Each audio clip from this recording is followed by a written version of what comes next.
Hi, I'm Talis Warren, And today our activity is on circuits and the flow of electrons.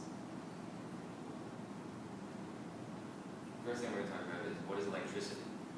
We would like to know if you know about protons and electrons. Hopefully you know protons are positively charged particles, and electrons are the opposite, negatively charged particles.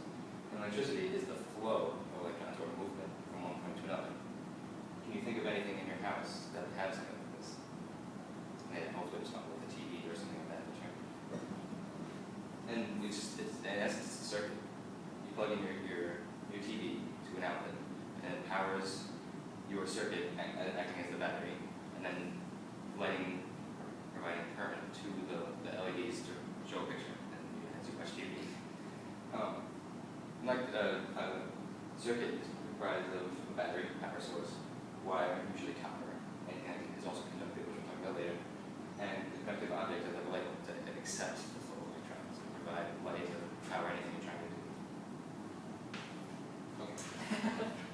As in here, we have our battery, our power source, our conductive object, the light, and then here are the wires connecting it. So in this example, we use the LED or any really kind of light bulb as the conductive source. But besides light bulb, there's also other things that are conductive, such as metals like a penny, or even, as we'll find out later, people can also be conductive. So using our Makey set, which we will also explain a little bit more later, you can test the conductivity of different materials and see if they work or not. So when you plug, the penny into one of the wires, and then you hold the ground, so you're therefore creating a circuit with yourself. If you then touch, it's hard, but if you then touch the penny, you hold this.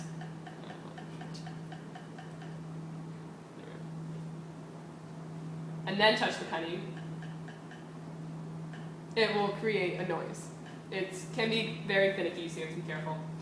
But, because now you have created the circuit with yourself with a conductive object. Or, there's also other different objects that do not conduct electricity, and these are called insulators. These can be anything like rubber, so like a rubber band, or even the rubber on your shoes, or they can be things like cardboard or paper towels or anything like that.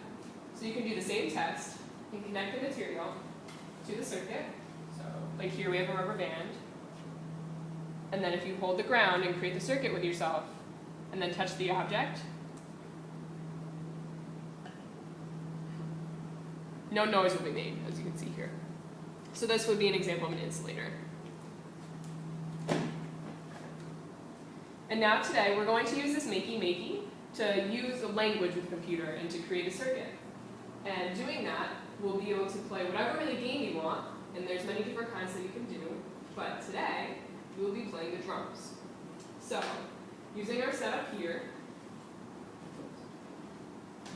we created a circuit that basically works by plugging into the computer as your power source, and then when you hold one of the wires, it creates a circuit with yourself, and then you become the conductive material. So Jake will play the drums using an online game that we found that connects to the computer. So when he holds the ground and then touches touches the clay, which is a conductive material because it has salt in it, something cool will happen.